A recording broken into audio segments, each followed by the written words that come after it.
When you picture the Beverly Hills Hotel, you see perfection, the salmon pink facade glowing warm against California blue skies, towering palms swaying lazily above manicured lawns.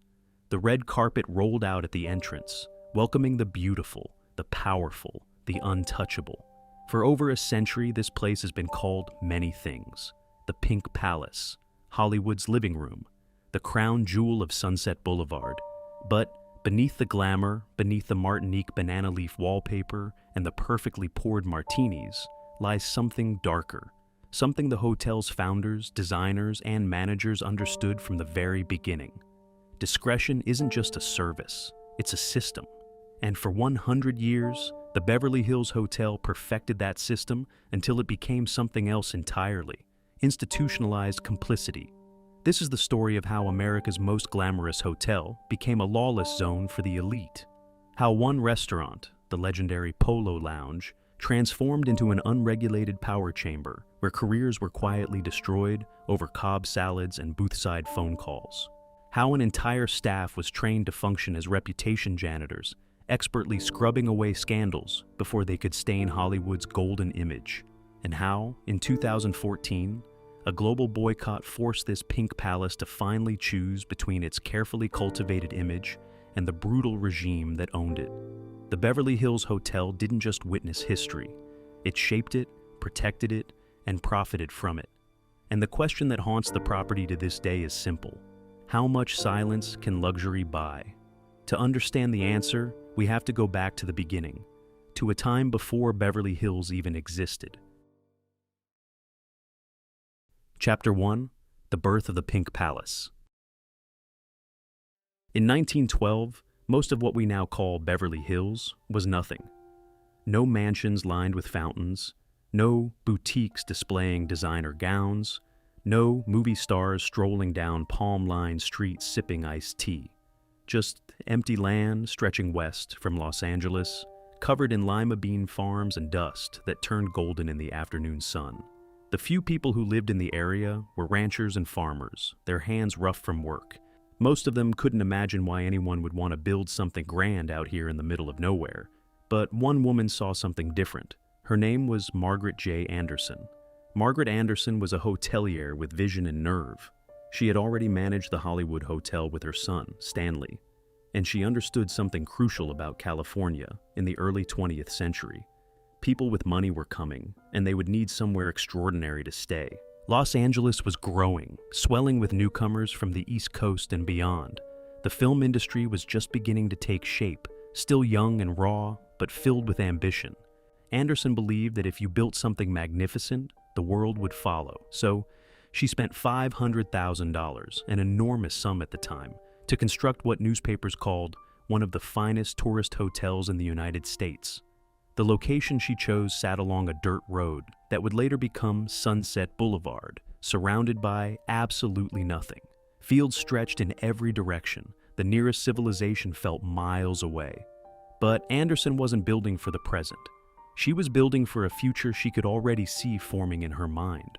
When the Beverly Hills Hotel opened its doors on May 12, 1912, it was a sprawling Mission Revival structure, painted crisp white, with arched doorways, red-tiled roofs, and lush gardens that seemed impossibly green against the dry landscape. The hotel had 12 acres of grounds, 100 guest rooms, and an atmosphere of refined elegance that felt transported from another world entirely. Visitors arrived by horse-drawn carriage or early automobiles, kicking up clouds of dust as they approached the gleaming building, rising out of the emptiness like a mirage. Anderson's timing was perfect. Just 2 years after the hotel opened, in 1914, the city of Beverly Hills officially incorporated. Developers used the hotel as proof that this empty stretch of land could become something valuable, something desirable. Look, they told potential buyers, if someone built a hotel this grand out here, surely this place has a future. Wealthy buyers began purchasing lots nearby. Roads were paved, infrastructure followed, trees were planted, and soon the Beverly Hills Hotel was no longer alone in the wilderness. It was the anchor of an entirely new world, the beating heart around which a city slowly grew. But even in those early years, the hotel established something that would define it forever: the culture of discretion. Silent film stars were among the hotel's first celebrity guests. These were people whose faces appeared on screens across the country, whose images were projected larger than life in darkened theaters, whose every gesture was studied and imitated. But their private lives were tightly controlled by movie studios. The studios manufactured images of moral perfection, wholesome romance, and clean-cut American values. They created stories about their stars, shaped their public personas, and guarded those images fiercely. Any scandal, any whisper of impropriety could destroy a career overnight. The studios had invested too much money to let human weakness ruin their carefully constructed fantasies.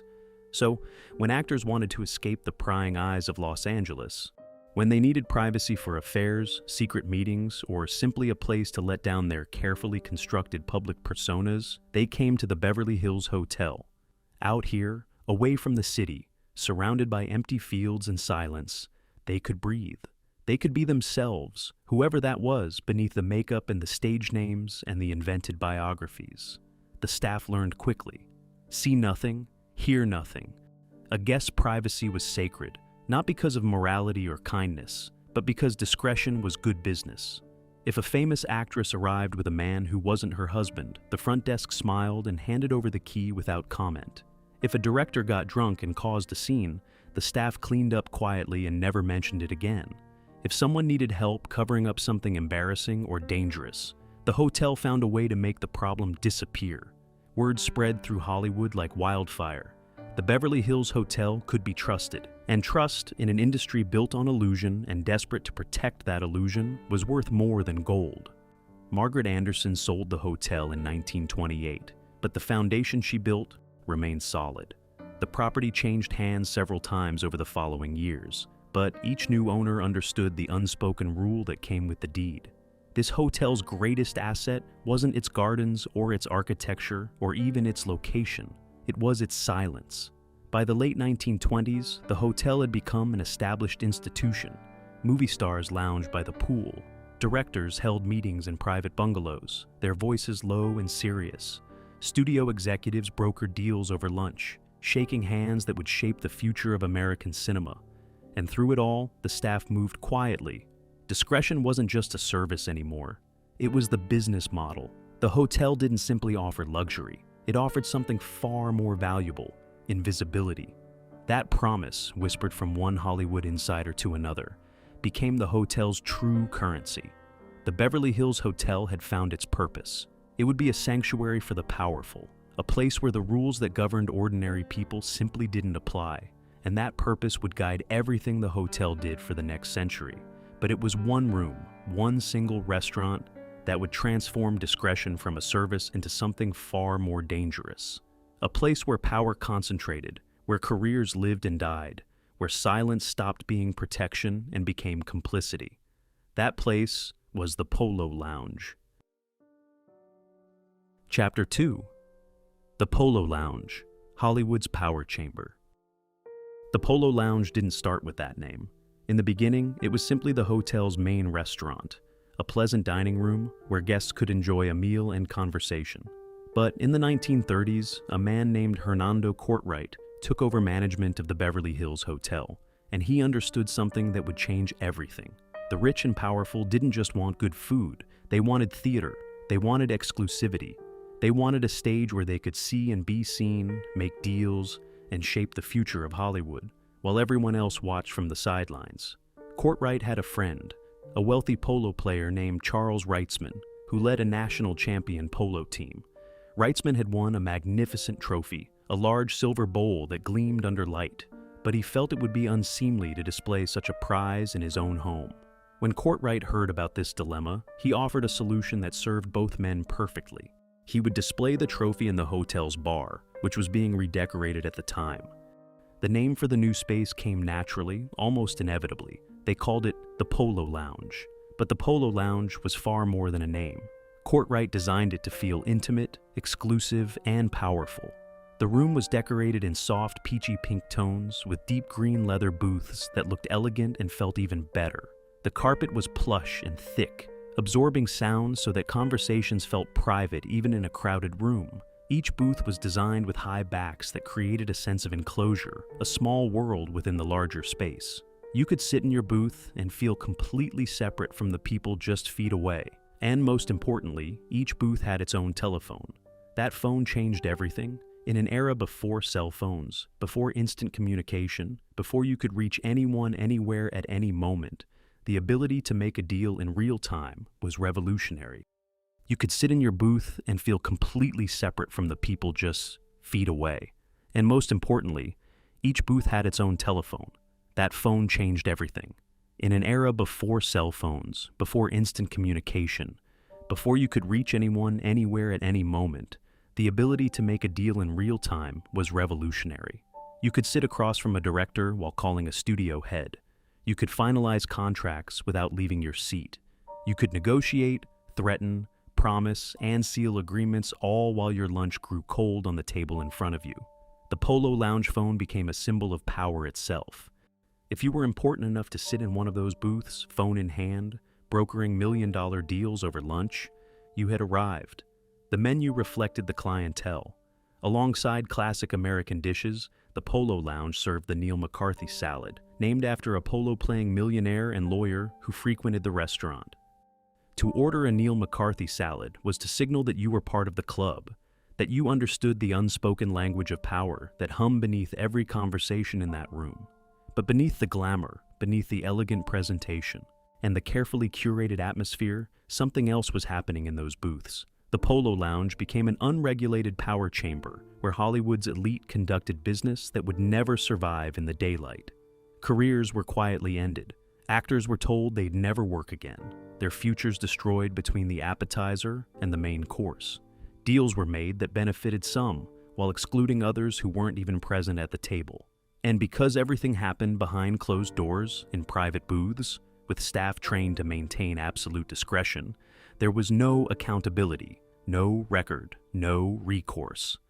For decades, the unspoken rule held firm. A waiter might overhear a studio head discussing how a certain actor would never get another role, how the word would spread quietly through the industry until every door closed.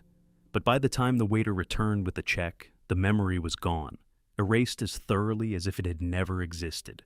This culture of silence wasn't accidental. It was cultivated, rewarded, and enforced with ruthless efficiency. In the late 1940s, the actress Marlene Dietrich challenged one of the Polo Lounge's most rigid rules, the dress code that forbade women from wearing pants. Dietrich, glamorous and defiant, walked into the restaurant in elegantly tailored trousers and refused to leave when staff informed her of the policy. The confrontation made headlines. Dietrich, glamorous and defiant, walked into the restaurant in elegantly tailored trousers and refused to leave when staff informed her of the policy. The confrontation made headlines. Dietrich was one of Hollywood's biggest stars, a woman whose image sold tickets and whose presence elevated any venue.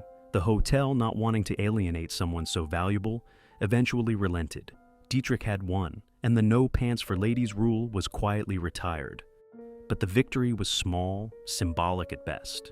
The larger culture, the deeper system of control and complicity that governed every interaction in the Polo Lounge, remained completely untouched. Even history itself couldn't escape the Polo Lounge's reach. On June 17, 1972, a phone call was placed to the restaurant that would become part of one of the biggest political scandals in American history. Jeb Stuart Magruder, the deputy director of the committee to re-elect President Richard Nixon, was having breakfast in the Polo Lounge during a West Coast fundraising trip when the phone at his booth rang. On the other end was G. Gordon Liddy, calling to inform him that their security chief had been arrested during the Watergate break-in. Magruder took the call calmly, left the table, and later met with other officials in a hotel suite. The hotel's phone records would become evidence in the conspiracy trial. Even a scandal that would topple a president began, in part, at the Beverly Hills Hotel. Most of the time, however, the system worked exactly as designed.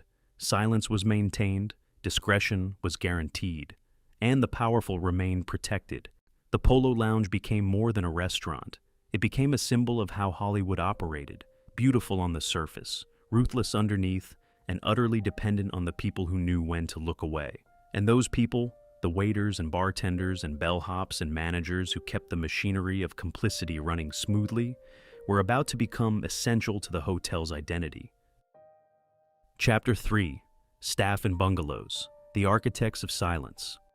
If the Polo Lounge was the public face of the Beverly Hills Hotel's culture of complicity, the staff were its beating heart. These were the people who made the system work. They were the ones who saw everything, knew everything, and said nothing. And they were trained from their very first day to understand that discretion wasn't just expected, it was the job. The Beverly Hills Hotel didn't hire employees, it hired keepers of secrets. New staff members learned quickly that their success depended on one skill above all others: the ability to forget. A guest's indiscretion, a famous name stumbling drunk through the lobby at 3 in the morning, an affair conducted in the shadows of the pool, a screaming argument behind a bungalow door. The best employees were the ones who could smile, nod, and offer impeccable service while their minds remained perfectly blank. Staff who proved their loyalty received excellent pay, far above what they could earn at other hotels. They enjoyed job security that was rare in the hospitality industry. And they gained something even more valuable: insider status. To work at the Beverly Hills Hotel was to be part of an exclusive club, a trusted member of Hollywood's inner circle. Longtime employees became fixtures, beloved by guests who returned year after year and requested them by name. Some staff members worked at the hotel for decades, their entire careers spent within those pink walls, passing down the unspoken rules to the next generation, like family heirlooms. But if the staff were the guardians of the hotel's secrets, the bungalows were the vaults where those secrets were kept. The Beverly Hills Hotel had 23 bungalows scattered across its lush grounds, each one hidden among 80-year-old palm trees, birds of paradise, and thick walls of greenery that provided natural camouflage. These weren't ordinary hotel rooms. They were private cottages, designed to feel like secluded homes, each with its own entrance, its own patio, and complete separation from the main building. The pathways between them wound through the gardens, secluded and deliberate, ensuring that guests rarely crossed paths unless they wanted to. You could walk into a bungalow and disappear from the world entirely, invisible to cameras, to reporters, to anyone who might judge or expose or remember. For Hollywood's elite, the bungalows were paradise. Here, they could conduct affairs without fear of being photographed. They could indulge in excess and trust that the walls would keep their secrets locked away forever. Howard Hughes understood this better than anyone. For 30 years, Hughes made the Beverly Hills Hotel his home, spending much of that time in Bungalow 3. He was famously eccentric, reclusive, and obsessed with privacy to a degree that bordered on pathological. The hotel gave him exactly what he needed: a place where he could control his environment completely, where staff catered to his every demand without question, and where his peculiarities were tolerated, even enabled. Today, Bungalow 3 has been thoughtfully restored in Hughes' memory, decorated in bold colors, dark stone, and rich exotic woods that reflect his larger-than-life personality. But the restoration is sanitized, a tribute to the myth of Hughes rather than the reality. It celebrates the legend and buries the truth, which is perhaps the most fitting tribute the hotel could offer. Marilyn Monroe found refuge in Bungalow 1, her favorite place to stay when she needed to escape the crushing pressure of fame. The bungalow has since been restored in warm gold tones, with feminine splashes of pink. Stocked with Chanel No. 5, fragrance bars, and bath amenities, Monroe's favorite. There's a library of books and movies dedicated to the star, a carefully curated shrine to her memory. But it doesn't tell the full story. It doesn't mention the loneliness, the struggles, or the way the hotel's discretion allowed Monroe to hide from a world that was slowly destroying her. The bungalow preserves the image and erases the pain. Charlie Chaplin's memory lives on in Bungalow 9, restored with quirky touches that add depth and personality to vintage Hollywood glamour. Elizabeth Taylor adored Bungalow 5 so much that she celebrated several honeymoons there, returning again and again to the same pink-walled sanctuary with different husbands, each time believing this would be the marriage that lasted. When she passed away in 2011, her family held her memorial service in that very bungalow, a final return to the place she loved most. These stories are told with reverence, as if the bungalows were simply stages for Hollywood romance and glamour. But the truth is more complicated. The bungalows weren't just retreats, they were shields. They allowed the powerful to live without consequences, to indulge without judgment, and to exist in a bubble where normal rules didn't apply. The bungalows were positioned for maximum privacy, tucked into corners of the property where thick foliage provided natural screens. Inside the main building, the Polo lounge booths had high backs that created intimate enclosures, and the plush, carpeting absorbed sound, making eavesdropping nearly impossible. Every design choice, every architectural decision, every policy the hotel implemented reinforced the same message. Here, you are untouchable, and the staff made it all possible. They were the architects of silence, the engineers of invisibility, and they performed their duties with quiet excellence. For the staff, this culture created a strange duality. On one hand, they took immense pride in working at one of the world's most famous hotels. They loved the glamour, the proximity to fame, the sense of being part of something legendary. Many described the hotel as a second home, a place where they felt valued and respected, where their work mattered and was recognized. But on the other hand, they carried the weight of knowledge they could never share. And they carried those secrets silently, year after year, because that was the price of belonging. The hotel, in turn, took care of its own. Longtime employees enjoyed job security that was almost unheard of in the industry. They received generous benefits. They experienced a loyalty from their employer that was rare in the modern world. The hotel protected them, just as they protected the hotel. It was an unspoken contract, written in nothing but understanding and enforced by mutual benefit. The system worked beautifully, efficiently, profitably for decades without interruption. The hotel thrived, the staff prospered, the guests got exactly what they paid for, luxury and invisibility in equal measure. Everything hummed along smoothly, a well-oiled machine of complicity that seemed like it would last forever. But the world was about to change, and the Beverly Hills Hotel, frozen in its culture of silence, would face both its golden age and then, eventually, its reckoning. Chapter 4: The Golden Age. In the 1940s, the Beverly Hills Hotel underwent a transformation that would define its image for generations. The man responsible was Paul R. Williams, one of the most celebrated architects of his time and one of the few prominent black architects in an industry dominated by white men. Williams had already designed hundreds of homes for Hollywood's elite, creating elegant estates that lined the hills and canyons of Los Angeles. When he was hired to reimagine the Beverly Hills Hotel, he brought a vision that was bold, glamorous, and unforgettable. Williams painted the hotel pink. It wasn't a soft blush or a delicate rose. It was a confident, unmistakable salmon pink that glowed against the California sky like a sunset captured in plaster. The color was unexpected, even controversial at first. Some people thought it was too bold, too flashy, too much. But Williams understood something deeper about Hollywood and about desire itself. People didn't come to Beverly Hills for subtlety. They came for spectacle.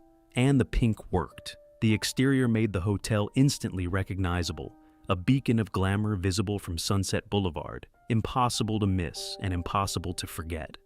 It became a landmark, a symbol, a fantasy made real, and the nickname arrived as naturally as sunrise: the Pink Palace. Williams also expanded the hotel's capacity, introduced the iconic Martinique banana leaf wallpaper that would become synonymous with the property, and designed the script signage that lights up on Sunset Boulevard, elegant cursive letters based on his own handwriting. That sign, glowing softly in the evening, became an icon in itself, photographed by countless visitors standing beneath it. Once the hotel turned pink, everything changed. The Pink Palace became the undisputed center of Hollywood's social universe. By the mid-20th century, the film industry had entered its golden age. This was the era when studios controlled every aspect of their stars' lives, when glamour was manufactured in carefully lit studios and sold to a public hungry for escape from their ordinary existence. The stars themselves were products, their images polished and perfected, their personalities shaped by publicists and managers who understood that fantasy sold tickets. And the Beverly Hills Hotel was the place where that manufactured world felt most real, where the fantasy became flesh and walked through pink hallways. Movie stars didn't just visit the hotel, they lived there, sometimes for weeks or months at a time, treating the bungalows like homes and the staff like family. Directors held court in the Polo lounge, discussing projects over lunch that would become cinematic history. Producers closed deals by the pool, shaking hands while waiters delivered drinks on silver trays. Agents prowled the hallways, always looking for the next opportunity, the next rising star, the next big deal that would make their fortune. The Rat Pack made the hotel their playground, treating the Beverly Hills Hotel like their private club. Whatever you needed, whatever you wanted, the Beverly Hills Hotel would find a way to give it to you, and they would never mention it again. But not every moment at the Beverly Hills Hotel was about excess and indulgence. Some moments were pure, joyful, and unforgettable. In 1964, Sidney Poitier became the first black man to win the Academy Award for Best Actor for his performance in Lilies of the Field. After the ceremony, overwhelmed with emotion and disbelief at what he had just achieved, Poitier returned to the Beverly Hills Hotel and danced barefoot through the lobby, his Oscar clutched in his hand, his face lit with a joy that no amount of Hollywood polish could contain. The staff watched, smiled, and let him celebrate. It was a rare moment when the hotel's discretion served something beautiful rather than something hidden, when silence meant respect rather than complicity. These were the years when the Beverly Hills Hotel's reputation reached its peak. It wasn't just a hotel anymore. It was a symbol of what Hollywood could be: glamorous, magical, exclusive, and utterly intoxicating. To stay at the Beverly Hills Hotel was to touch the dream, to live inside the fantasy, even if just for a night. But the 1960s also brought change that no amount of pink paint could hide. The studio system that had controlled Hollywood for decades began to crumble. Stars gained more independence, demanding creative control and better pay. Social movements challenged old hierarchies, questioning who had power and why.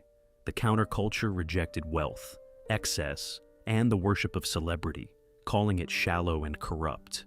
The world was shifting beneath Hollywood's feet, and the Beverly Hills Hotel, frozen in its golden age elegance, struggled to keep up with the changes roaring through American culture. The hotel still attracted the famous and powerful, but the culture around it was changing in ways that couldn't be ignored. Discretion was still valued, still desired, but transparency was beginning to matter too. The unspoken rules that had governed Hollywood for so long were being questioned, challenged, and sometimes broken entirely by a younger generation that didn't believe silence was always golden. And yet, the hotel remained.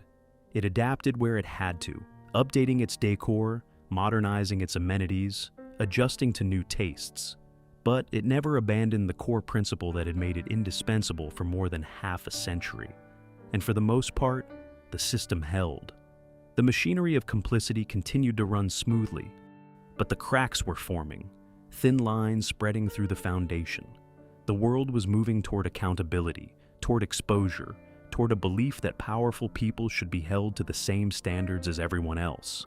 Secrets that once would have stayed buried forever were beginning to surface. The Beverly Hills Hotel, built on a foundation of complicity, would eventually be forced to choose between the culture that made it legendary and the values of a new era that demanded transparency and truth. That reckoning came in 2014, when the world learned who truly owned the Pink Palace and what he stood for. Chapter 5: The Unbroken System. The Beverly Hills Hotel changed hands multiple times through the 20th century, but each new owner understood the same fundamental truth.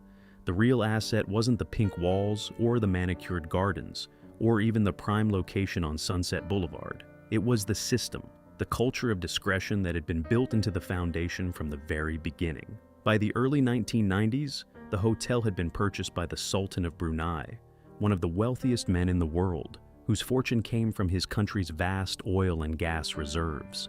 The sale was quiet, unremarkable. The hotel continued to operate exactly as it always had, until 2014.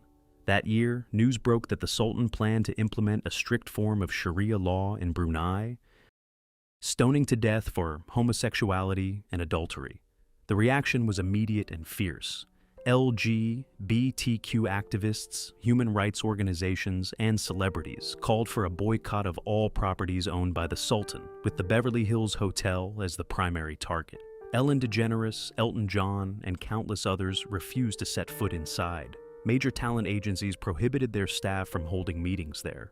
The Motion Picture and Television Fund moved its prestigious pre-Oscar fundraiser, held at the hotel since 2003, to a different venue. The hotel's famous Crystal Ballroom sat empty. Revenue plummeted. The hotel's response was telling. When the CEO of the Dorchester Collection was asked directly whether he supported the Sultan's laws, he refused to comment, saying only that he felt unfairly picked on. There was no moral stand, no condemnation of brutality, just silence and a hope that the outrage would eventually fade. And to some extent, it did. Some people quietly returned, others stayed away. The boycott became a test of values versus comfort, and different people made different choices. But the hotel's choice was clear when forced to decide between the principles it claimed to represent and the money that flowed from the Sultan's oil wealth. It chose the money. As of 2026, the Sultan still owns the Beverly Hills Hotel. The boycott continues, though media attention has faded. And the system that was established in 1912, the system of complicity and discretion and profitable silence, remains completely intact. A century later, nothing has changed. Chapter 6. The Price of Complicity. What was lost? The Beverly Hills Hotel's century-long culture of discretion came with a price that extended far beyond the walls of the property itself. By creating a safe zone where the powerful could operate without accountability, the hotel didn't just serve Hollywood. It enabled a system where power imbalances that should have been challenged were instead perpetuated, normalized, protected. The message sent was clear and consistent. If you have enough money, enough status, enough connections, you are exempt from the rules that govern everyone else. What would be unacceptable behavior anywhere else became simply part of the atmosphere at the Beverly Hills Hotel, until it felt like a natural feature of the landscape. For decades, this system worked because everyone involved benefited from it. The hotel made money, the staff kept their jobs, the powerful got to be powerful without interference. It was a perfect ecosystem of complicity. But the 2014 boycott shattered that silence permanently. The boycott forced a confrontation with values that the hotel had successfully avoided for 100 years. Suddenly, discretion wasn't enough. Suddenly, you couldn't hide behind the excuse that what guests did in private was their own business. The modern world demanded transparency, demanded that institutions take responsibility for who they did business with and what those business relationships supported. Silence was no longer neutral. Silence was complicity, and complicity in the age of social media and instant information came with consequences that couldn't be smoothed over by a well-trained staff or a generous tip. For some people, the boycott created an agonizing conflict between personal history and moral imperative. James Duke Mason's struggle exemplified this pain. The hotel had been home for him, literally and emotionally. His earliest memories were formed in those pink hallways. He knew which booth his grandmother preferred in the Polo lounge. The staff weren't just employees to him. They were people he had known his entire life, people who had watched him grow up, who had been present for family celebrations and quiet, ordinary moments that accumulate into a life. To give that up, to walk away from something so deeply woven into his personal history, required a sacrifice that people without such attachments could never fully understand. But Mason made that sacrifice because he understood something fundamental. Nostalgia, no matter how powerful, cannot justify supporting a regime that executes people for being gay. Personal comfort cannot outweigh human rights. The question wasn't whether losing the hotel hurt. The question was whether the pain of that loss mattered more than the lives of people in Brunei who faced torture and death. Warren Beatty faced the same choice. After decades of patronizing the hotel, after countless meals in the Polo lounge and countless memories accumulated over a lifetime, he made his position clear. He wouldn't return until the Sultan sold the hotel or changed Brunei's laws. The longing was real, the loss was real, but so was his refusal to compromise on basic human dignity. Families that had patronized the hotel for generations, like the Mason family since 1948, suddenly had to choose between nostalgia and values. Some chose morals. Katzenberg pulled his event and never brought it back.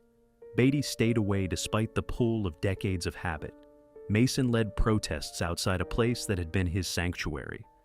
There's no easy answer to which choice was right, but the choice itself revealed character in ways that 100 lunches in the Polo Lounge never could. The broader lesson extends far beyond one pink hotel on Sunset Boulevard. The Beverly Hills Hotel represents how institutions protect the powerful, how systems of complicity operate in plain sight while maintaining the appearance of respectability. The question it raises applies to countless other institutions. When does discretion stop being a valuable service and become systemic complicity? When does protecting privacy cross the line into enabling harm? Tech companies create platforms where the powerful can operate with minimal oversight, shielded by terms of service and user agreements that most people never read. Politics runs on. Backroom conversations and unrecorded promises. Decisions made in spaces where accountability doesn't exist. Entertainment built entire systems around the same principle that governed the Beverly Hills Hotel for a century. Maintain silence and profit from it. These are all places where normal rules don't apply, where accountability disappears into closed doors, where the powerful are protected by people whose jobs depend on their willingness to maintain discretion. The Beverly Hills Hotel wasn't an aberration, it was a template. And the unfinished reckoning it faces is the same reckoning that countless other institutions are avoiding, delaying, or hoping will simply fade away if they wait long enough. The hotel still operates, still pink, still controversial, still owned by the Sultan of Brunei, who has shown no indication of selling the property or changing his country's brutal laws. The boycott continues, though media attention has largely faded. The initial fury has cooled into something quieter, but no less real. Some people still refuse to enter. The hotel is waiting for people to forget. And history suggests that the waiting might work. Memory fades, outrage cools, new scandals replace old ones. Eventually, people stop caring. Today, the hotel stands as a monument to an unresolved question. Chapter 7. The Pink Palace's Unfinished Reckoning. The Beverly Hills Hotel still stands on Sunset Boulevard, still painted that unmistakable salmon pink. Palm trees still sway above the manicured grounds, their fronds rustling in the breeze that rolls in from the Pacific. The red carpet still rolls out at the entrance, waiting for the next guest. Tourists still arrive with cameras ready, eager to photograph themselves in front of the famous script signage, proof they touched something legendary. From the outside, nothing has changed, but everything has changed. Brunei's laws still threaten LGBTQ people with death. Some industry insiders still refuse to enter, their absence a quiet ongoing protest. Others have quietly returned. The Polo Lounge still serves lunch, the booths still have phones, but the deals feel different now. The magic is tarnished, the glamour stained by knowledge that can't be forgotten, no matter how much discretion the staff offers. The hotel has become something it never intended to be, a monument to complicity, both past and present. It stands as a reminder that glamour often hides darkness, that beauty can be built on ugly foundations, that institutions protect the powerful far more reliably than they protect principles.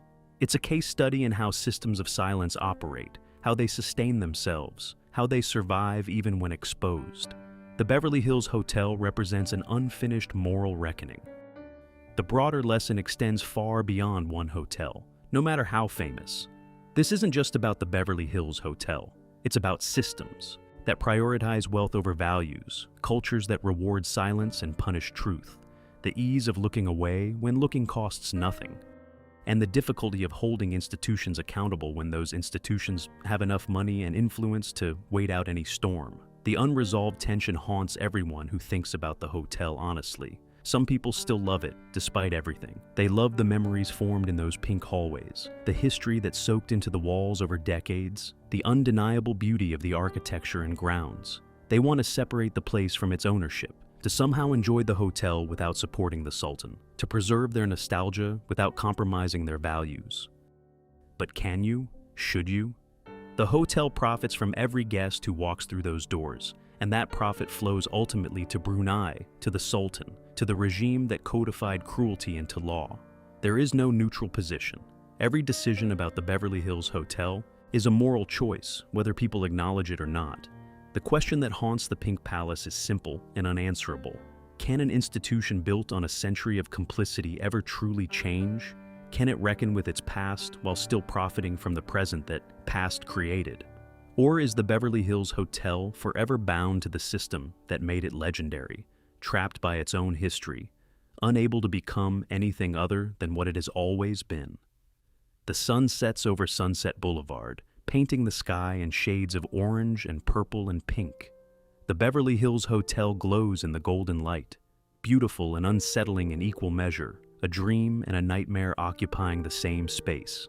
The script signage flickers on, elegant cursive letters against the darkening sky, announcing the hotel's presence to everyone who passes.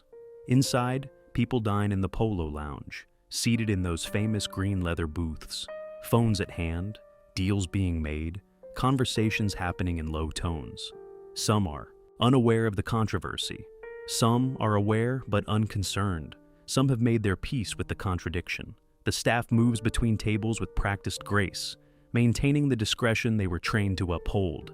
Outside, the boycott continues quietly, a protest without picket signs, a resistance expressed through absence, the people who refuse to enter, the events that will never return, the deals made elsewhere, the memory of what the hotel represents to those who can't forget.